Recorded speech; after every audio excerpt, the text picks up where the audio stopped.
the roadmap that the sector minister had put together to ensure that our lands are safe, our water bodies are safe.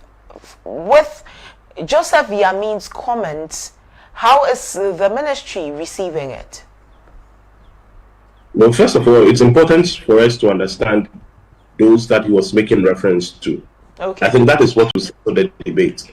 There is, of course, the National Anti-Illegal Mining Operations Secretariat, which is the central authority for coordinating all anti-illegal mining operations across the length and the breadth of the country.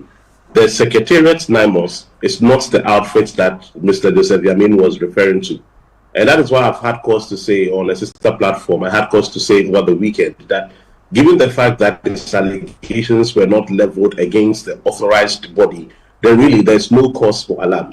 Okay. Indeed, the outfit he was making reference to was the, as I have come to understand it, a task force that is being spearheaded by the police, by the Ghana Police Service. That is the task force that Mr. Joseph Yamin was making reference to, and alleging that they have been involved in all manner of extortions.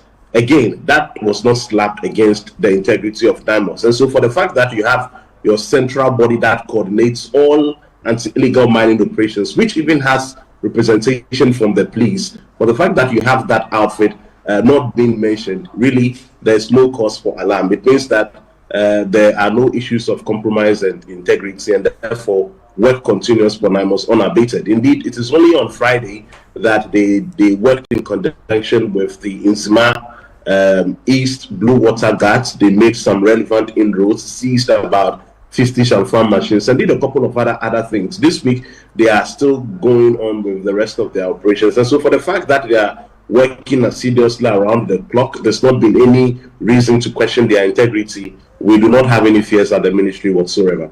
Okay, but well, this is a task force led by the Ghana Police Service, and he's saying that the president should look at a more effective approach to ensure that Galamsey illegal mining is dealt with. Still, aren't you worried that such allegations will be made against a task force led by no mean a person than the IGP, the Inspector General of Police? No, I think we shouldn't. I mean, it is beginning to look like a storm in the teacup. I am saying that there is a body, there is the mandated outfit that deals specifically with all anti-illegal mining operations.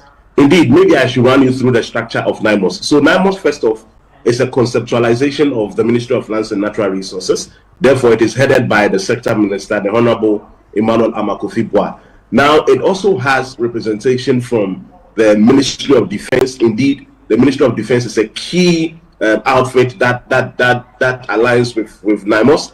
There is, of course, representation from the Interior Ministry. The police is even under the Interior Ministry.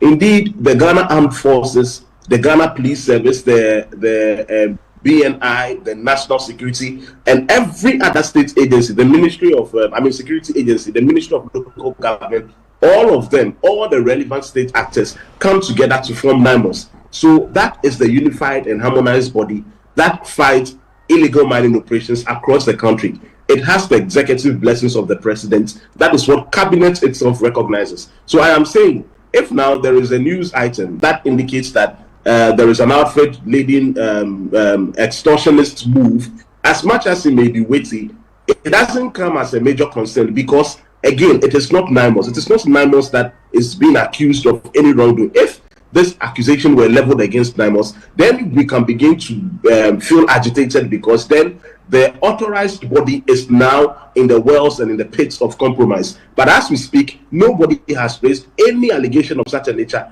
against NAIMOS. And so I wouldn't want to go into the merits or otherwise of what Mr. Joseph Yamin said, because he is not referring to NAIMOS. So for the fact that he's not referring to NAIMOS, really, we have, again, no cause for alarm whatsoever. NAIMOS is working unabated. But this is all in the bid to fight illegal mining. So if NAIMOS is not in the picture, NAIMOS is not in the conversation, we should not be worried. Is that what you're saying, Shando? Because at the end of the day, if indeed what Joseph Yamin is saying is true, that some task forces, whether they belong to NAIMOS or otherwise are extorting persons, and that for that illegal mining is still happening in certain places. We are working with the structure approved by officialdom. That's all. Any other structure, of course, they may be parallel in nature. They may all want to indeed, even in the genuineness of their intentions, advance the same cause that we are equally pushing. But for the fact that the legal or the mandated outfit has not been called into question, the allegations do not really, I wouldn't want to say matter to us, but we do not take so much concern with those allegations whatsoever, because it is not NAIMOS.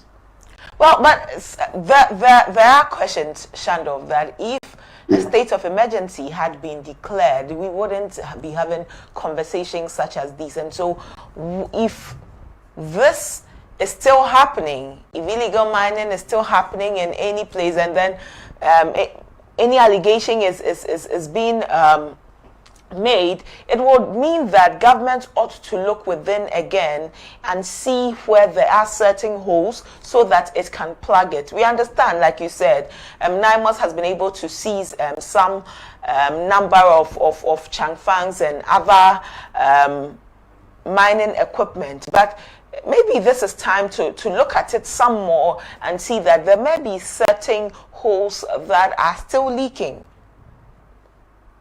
I think, you see, anytime we come around the table and we begin to advocate repeatedly the move of a state of emergency, the declaration of a state of emergency, I think it is becoming, we shouldn't project, I want to choose my words carefully on this matter, we shouldn't project the declaration of a state of emergency as a certain magic wand that naturally will bring an end to the fight against illegal mining. I think that is what it is beginning to look like. I mean, with all due respect, most of the advocates who have been on this beat, that is the impression they are beginning to create in the minds of Ghanaians, that the moment you declare a state of emergency, then effectively you are doing away conclusively with the menace of illegal mining. But that is far from the truth, and I'm going to explain why it is far from the truth. And I'm going to be very, very detailed about it. First off, in the very first place, I think we should do a bit of education here right and now on this particular platform. What is the meaning of a state of emergency in the very first place?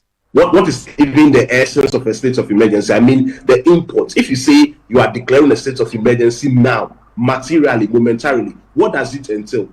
It effectively means that you are enhancing military deployment. Effectively, all civil laws will be frozen at that particular point. I mean, targeted at a particular jurisdiction. And then the actions there would be, they wouldn't be extrajudicial anyway, but of course, now the military will come into full swoop. The big question we have to be asking ourselves is that, are we not doing that already? Or haven't we done that in the past? Military deployment, are we not doing that now? And haven't we done that severally in the past? Of course, one may want to say that, okay, if we have these reservations about the declaration, why were we calling for it back then when the NDC was in opposition? I've had cause to explain, even on this same platform, that the reason that call was rife back then was because of where we had gotten to. You have 288 forest reserves. Of course, 44 have been besieged and impacted. Out of these 44, you had 9 which were conclusively harbored by armed illegal miners. All of these were part of the reasons why we were calling for the declaration of a state of emergency, because those 9 had become a threat. Thankfully now, by the special grace of God and the instrumentality and ingenuity of the sector minister, you have repossessed all of those 9. Okay, so because you are out of the red zone, the question now becomes, and not to again sound condescending, but it becomes a bit curious why you ought to declare a state of emergency when the military you have deployed through NAIMOS are doing what the military anyway would have done if you declared a state of emergency. That's the whole point. Okay, you have gotten the result first off. All the 9 have been retrieved. Then again, the military are actively on the beat. Maybe your outfit should be reporting more, or perhaps be giving more attention to what NAIMOS is doing. If you did that, you understand that what NAIMOS is doing would not be any materially different at all whatsoever from what a state of emergency would offer. And again, I've had cause to ask, genuinely, I've made genuine inquiries about what a state of emergency would logically imply from some of the CSOs and our friends who are all adding their voice to the fight. And if you look at it, honestly speaking, you see, we in Ghana sometimes we we jump onto things, we highlight things in a way that look magical, only for us to later discover that they were nothing at all. We had Operation Vanguard. We had what was the other one? HALT. All the militarization approaches that we have deployed in the past. All of those are akin to what a state of emergency would offer. I said Aulasika. Abna, in all of those instances, did we get the results? Didn't the issue become more? What a lot of people have failed to understand in this Galamsey fight is that those who are actually fronting and masterminding and being the chief architects of Galamsey are the political kingpins. There are people in high places. They are the ones who are actually devastating the environment. So if you want to do with Galamsey, the most important thing that you actually need is political will. Where political will is that you, as the government in power, or as those vested with the authority, you should have the gusto and the gravitas to deal with everybody, regardless of whose ox is God. And that is precisely what the sector minister is doing. You need political will. I'll conclude on this note. Look, if you like, declare a state of emergency right now. Okay? Declare a state of emergency right now. And then be zero on political will. It will shock you that the same military people would go into the forest, and you will even later realize that they are the ones protecting you say that the people who are actively involved in Galamsey are political persons who are up there. If we know these are the persons who are involved in Galamsey, we have evidence, we have all of the information on them. Why are we not going after them? If you cut the head off of the snake, the snake is eventually dead. But if you're cutting the tail, you're still letting it slither. Hold on. Let me make my point, and then let me finish my point, and I'll respond to that. So I am saying that even if you declare the state of emergency today, and you don't have the political, indeed, is it not only last week? I'm sure you saw the news item. Is it not only last week that 4 uniformed military men were arrested by NAIMOS because for 3 months, what have they been doing? Protecting and shielding illegal miners.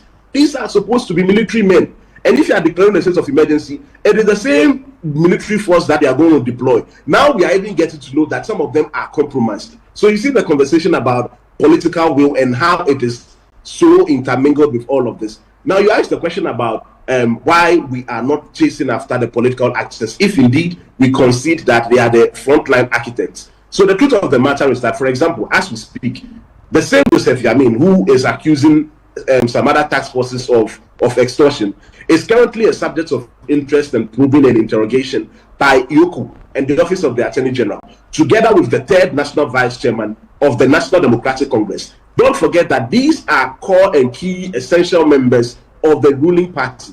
Now, if the ruling party is going after its own people, is there any reason to believe that there is no political will to, as it were, confront the menace? There is, abundantly for that matter. Indeed, I have to add that the sector minister has not interfered with any of these processes whatsoever. He has given his blessing to the process. The president himself, John Dramani Mahama, is backing the investigations. And indeed, any other person, in fact, there was some certain MPs, a couple of MPs who in the past, a few months ago, were accused of being involved in illegal mining. I do not think I have the clearance to give updates on the progress of that investigation. But you will be amazed about the outcome that will soon be in the media. So there is that political will. So if there is that political will, and which of course what we are all calling for, then the declaration of a state of emergency, I'm not saying it is insignificant, neither am I saying it is moot, neither am I watering down on its relevance. But I'm saying that we should stop consistently projecting it as a magic wand that would naturally return our forest to its green pristine state and make our waters blue. It is not so magical. It is not so. The reason again we were heavy on it was because of where we were. Fair enough. But now we have moved from that. So Shandov doesn't mean that it was. But well, I will even come back to you on this matter of the state of emergency, the declaration of it, because then it looks like at that time, was it cosmetic? Was it what was making the waves? And so the opposition then found it prudent to ride on those waves. But well, let me go back to there's nothing about cosmeticism. I'm saying that back then, perhaps you didn't follow the data I just supplied moments ago. I'm saying we have 288 forest reserves. Granted, you have established that. So let me go back to Awula and take her thoughts on that. I will just want to clarify. You are saying it was cosmetic. I'm saying no. I'm saying in 30 seconds, 288 forest reserves.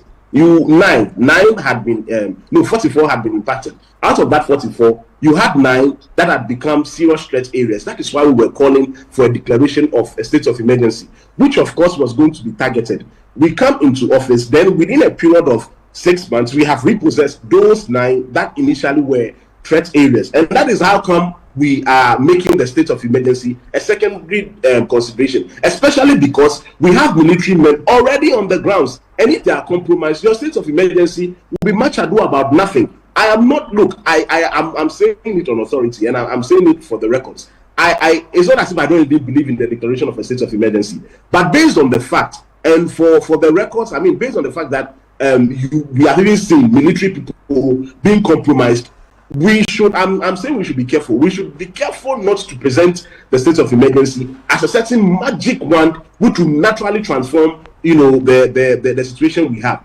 LI 2462, there have been the calls for the repeal of LI 2462. I'm sure in the course of this week, we'll hear something that will excite all Ghanaians, because that conversation has been had at cabinet, and there is a very progressive path that will soon be communicated. These are some of the things that I think rather would, enhance the fight. But state of emergency, okay, we should just be careful not to present it as that magic wand that will change the situation. That's the point I'm making, really. All right.